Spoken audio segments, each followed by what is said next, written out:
Pour anticiper au mieux les priorités de demain, les architectes et les chercheurs réfléchissent à de nouveaux habitats pour concilier enjeux sociaux, écologiques et économiques. Avec Futurologie, le futur de l'habitat, ça déménage.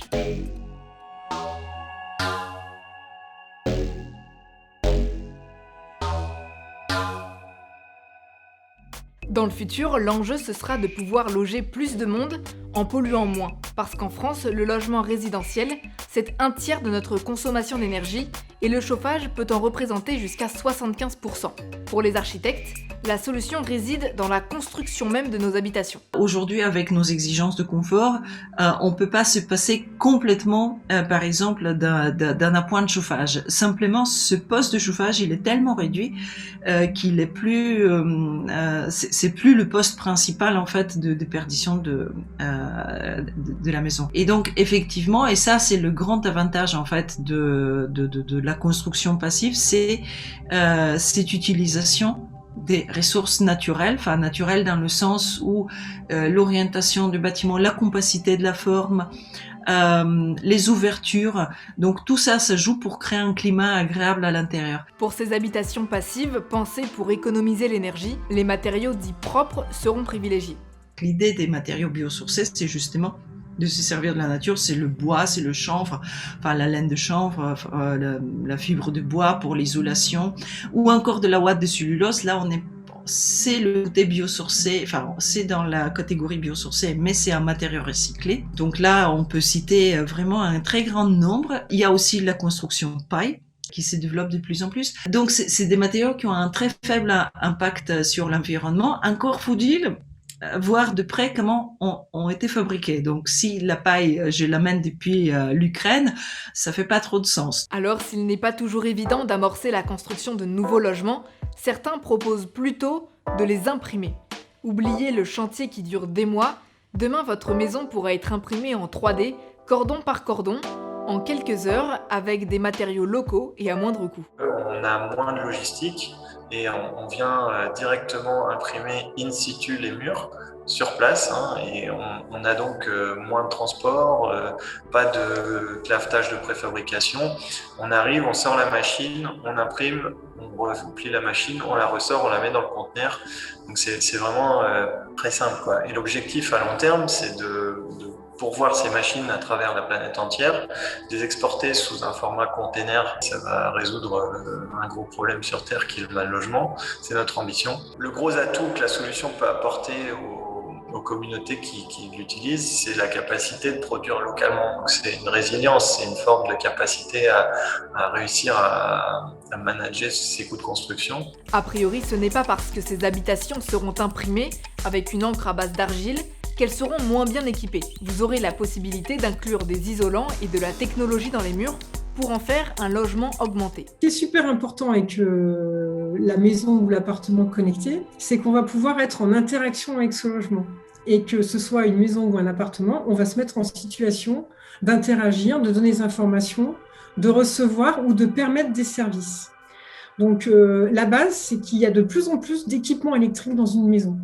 Et donc, on va les amener à converger au service des utilisateurs pour améliorer le confort, la sécurité, mais aussi diminuer les consommations d'énergie, puisque c'est un enjeu environnemental hyper important. L'idée, bien sûr, n'est pas que la technologie envahisse le logement et devienne elle-même énergivore. L'objectif, c'est qu'elle puisse sobrement améliorer le quotidien de ses occupants. En fait, c'est la maison dans 20 ans ou l'appartement qui va s'auto-adapter, s'auto-réguler, et qui, de temps en temps, enverra une notification pour dire « Tiens, tu as vu, là, il y a eu beaucoup de consommation d'eau, tu es sûr qu'il n'y a pas une fuite ?» Un rappel plutôt utile, puisqu'en 2050, plus de la moitié des métropoles pourraient connaître des ruptures d'approvisionnement en eau potable. Aujourd'hui, 40% de notre consommation d'eau est utilisée pour la douche et le bain. Alors, pour y remédier, des ingénieurs ont imaginé une douche écolo. Au lieu de laisser partir l'eau à l'égout encore tiède au fur et à mesure de la douche, on vient prélever un volume fini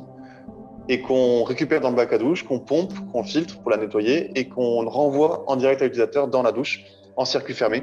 Concrètement, on utilise ce même volume d'eau tout le long de la douche. Donc c'est un volume d'eau qui tourne en circuit fermé tout le long de la douche. Et c'est uniquement à la fin de la douche que ce volume d'eau est évacué à l'égout avec les saletés. L'intérêt de ce système permet de passer sur un volume fini, quelle que soit la durée de la douche, donc environ 5 litres d'eau et une réduction aussi de 80% d'énergie. 5 litres d'eau au lieu de 60 litres pour une douche classique en moyenne en France. Et comme cette eau tournera en boucle, vous pourrez y chanter un peu plus longtemps sans pour autant alourdir votre empreinte écologique. L'eau va devenir un enjeu stratégique des années à venir et des décennies à venir, car nous allons avoir des périodes de plus en plus de sécheresse intense, où l'eau sera un enjeu de tension entre différents usages, entre l'agriculture, l'industrie et aussi le domestique. S'habituer dès aujourd'hui à avoir un usage plus raisonné de l'eau et arrêter d'en gaspiller dans la douche, c'est intéressant pour avoir une plus grande résilience et une plus grande durabilité de l'habitat. Au sortir de la douche, grâce à votre habitat connecté, vous pourrez suivre vos constantes grâce à l'Internet des objets. Un miroir connecté pourra par exemple améliorer votre confort personnel, mais aussi vous avertir s'il faut aller consulter le médecin. Le miroir connecté, qui était, on va dire, un gadget il y a quelques années, devient effectivement un enjeu de société. Notre miroir, aujourd'hui, il a un capteur qui mesure votre température sans que vous ayez besoin de mettre un thermomètre dessus. Donc, la première des choses, c'est qu'il va diagnostiquer des éléments anormaux sur votre santé. Il va regarder si votre peau est sèche et si, en fonction des informations dont il peut disposer sur la pollution, il faut que vous la protégiez d'une manière différente. Donc, on a une partie autour du diagnostic de symptômes, une partie autour de la prévention. Souriez, vous êtes diagnostiqué. Tous les objets connectés de la salle de bain vont converger autour de cette salle de bain connectée de ce miroir.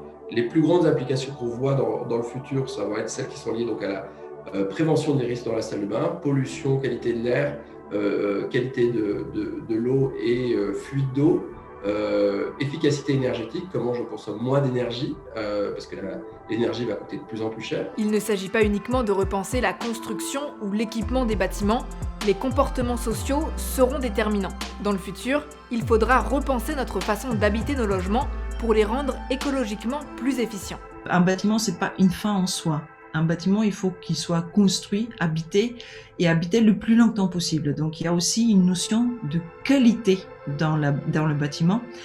Plus le bâtiment il est qualitatif, et qualité, ça veut pas dire luxe, ça veut dire simplement bien fait, plus il va être longtemps utilisé. Et donc, c'est vrai qu'aujourd'hui, l'impact carbone, on le calcule par rapport au cycle de vie de bâtiment. Et plus ce cycle de vie est long, plus la durée de vie est longue, plus l'impact carbone sera faible.